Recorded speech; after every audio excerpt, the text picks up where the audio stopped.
All right, let's get started with another deep dive.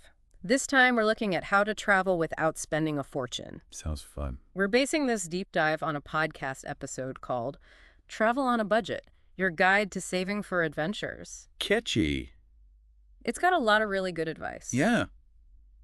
I was really impressed. So are you ready to make your travel dreams a reality? Totally. And I think the best place to start is with your why. Your why. Yeah, your why. Like, what is it that really makes you want to travel? Oh, okay, I getcha. Do you want to experience new cultures? Or maybe try, like, a really challenging hike? Hmm? Or just relax on a beach somewhere far away? I think for a lot of people it's about having an adventure, something exciting to look forward to. Exactly. And you know what can make that dream feel even closer? What's that? Setting a date. Like booking flights and stuff? Well, it doesn't have to be set in stone. Yeah. But even just having a target date in mind, Hmm. like even a year or two from now, can really help you focus. It's like a countdown for your soul. I like that. Makes it all feel much more real. Now for the less glamorous part. Budget. Exactly. I know nobody likes thinking about spreadsheets, but luckily the podcast has some good advice for that too. Oh, yeah, for sure. It all starts with breaking down the costs into different categories. Like what? Oh, like flights, accommodation, food, Mm-hmm. activities, and of course, souvenirs. It's always the souvenirs. Right. But the good news is you don't have to just guess how much each of those things will cost. So I don't need to spend hours researching average prices online. Nope. There are actually some really good online tools and apps now. They can give you a pretty accurate estimate based on where you want to go. Okay, so once I have a rough idea of the total cost, what's next? Well, then you can use this really simple formula. Just take the total cost and divide that by the number of months until your trip, Then that gives me, your monthly savings goal. okay, that's not as bad as I thought it would be. But actually finding those extra dollars to save every month, that's got to be the hardest part. It definitely can be. Yeah. But our Source podcast has some pretty interesting saving strategies. I was particularly interested in the idea of automating your savings. Oh, yeah, that's a good one. It's like paying yourself first, but for your future adventures. So basically, you just set up an automatic transfer from your checking account to a separate savings account. So you don't even have to think about it. Exactly. And you can even make things a bit easier by using a high-interest savings account or an app specifically for travel goals. So your money is working for you even while you're at home. Exactly. That's clever. But I'm guessing there are more active ways to save, too. Rare right? bet. Like cutting back on unnecessary expenses. You mean giving up my daily latte? Or it could be something like that, yeah. Or maybe like that subscription box you never use. Oh, yeah, good point. It's all about seeing those small expenses through the lens of your travel goals. I see what you mean. The podcast had this great example. Skipping a $5 latte every day could save you like $150 a month. And that's almost enough for a plane ticket. Wow. Okay, I'm convinced. But what if cutting back just isn't enough? What if I need to actually earn more money? Well, then you could try a side hustle. A side hustle. Yeah. Like a part-time job or freelance work. Something you can do alongside your main job. I'm not sure I have time for another job. Well, it doesn't have to be a traditional job. There are loads of freelance platforms online these days. Like what? Well, you can find work doing all sorts of things. Writing, graphic design, virtual assisting, even online tutoring. I guess I could dust off my old teaching skills. And the best part is you can often set your own hours. So I could work around my existing commitments. Exactly. And what about if I'm not really the teaching type? Well, there are other options too. Like you could try pet sitting or dog walking. There's some great apps for that now, like Rover and Wag. Oh, yeah, I've heard of those. You could get paid to cuddle puppies. Now you're speaking my language. But let's say I don't have time for a side hustle. Are there any quicker ways to make some extra cash? Sure. You could try selling some of your old stuff. You mean like having a yard sale? Oh, could be that. But there are also some great online marketplaces now, like eBay, Facebook Marketplace, Poshmark. It's so easy to list items and reach a wider audience. So I could finally declutter my closet. And make some money at the same time. Exactly. It's a win-win. Okay, I'm adding that to my to-do list. But now I'm curious. Once we've got our savings sorted, and maybe even a side hustle or two lined up, what about the actual travel experience itself? How do we make sure we're getting the best value for our money? Well, I think the first thing to think about is accommodation, Okay. because that could be a big expense. Oh. But the podcast has some really good advice on that. Like what?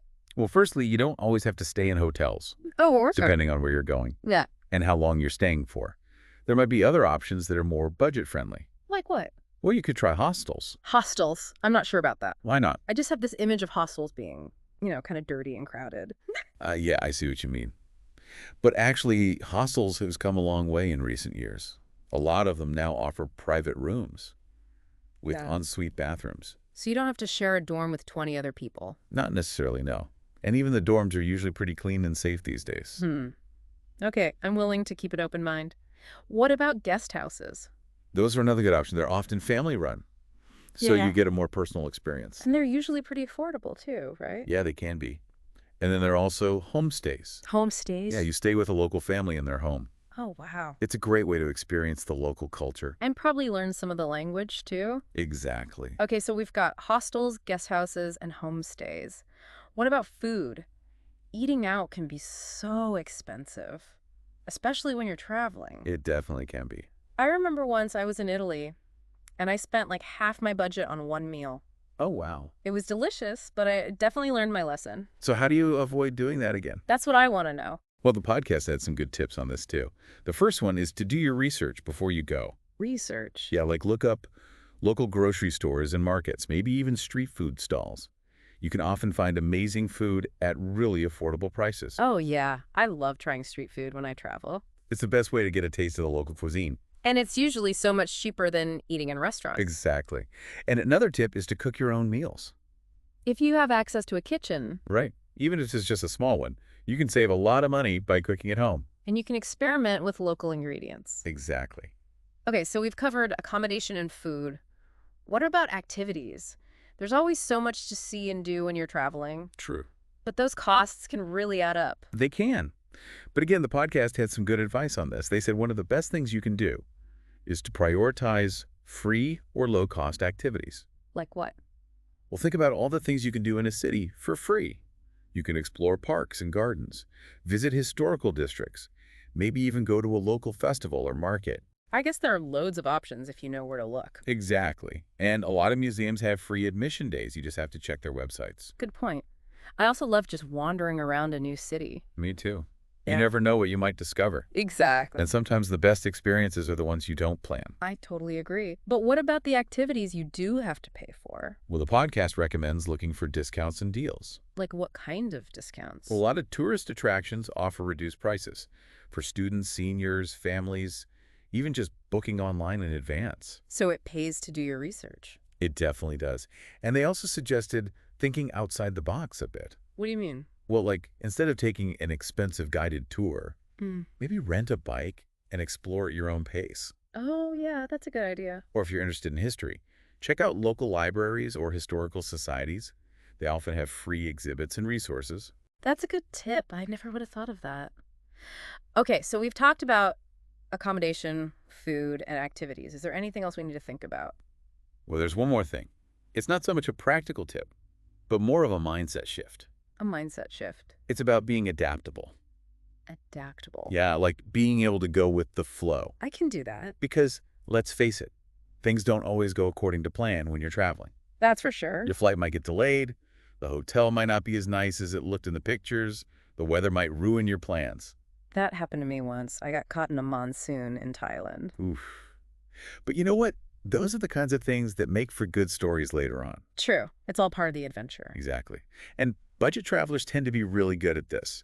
They know how to adapt and adjust their expectations. So instead of getting stressed out when things go wrong, they just roll with it. Exactly.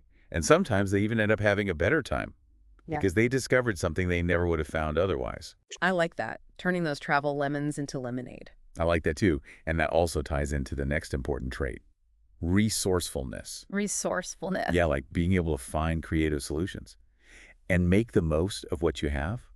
So like those people who can travel for months on a shoestring budget. Exactly. They're the ones who are reading all the travel blogs, talking to locals, figuring out how to get around without spending a fortune. I always admire those people. Me too. Yeah. They just seem to have this knack for finding the best deals and experiencing a place in a more authentic way.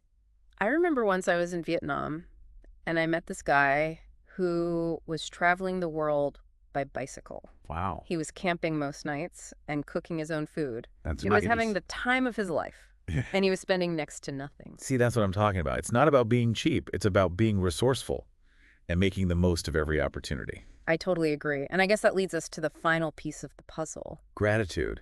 Gratitude. Yeah, like appreciating the experience of travel, even when things aren't perfect. That's so important. It's easy to get caught up in the planning and the logistics Yeah. and forget why we're traveling in the first place. But at the end of the day, it's about those moments of connection, whether it's with the local culture or the people you meet along the way. Or even just with yourself.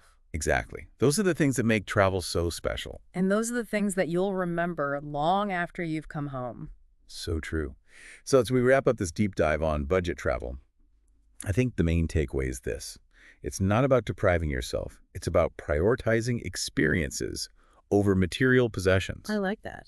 And it's about being adaptable, resourceful, and grateful for the opportunity to travel. Well said. I think this has been a really insightful deep dive. We've learned so much about how to travel on a budget without sacrificing the quality of the experience. Absolutely. I'm feeling inspired to start planning my next adventure. Me too. And remember, listeners, you don't have to be rich to travel the world. Just use the tips and tricks we've discussed today, and you'll be well on your way to creating unforgettable memories. And don't forget to share your travel dreams with us on social media. We'd love to hear what you're planning. Until next time, happy travels.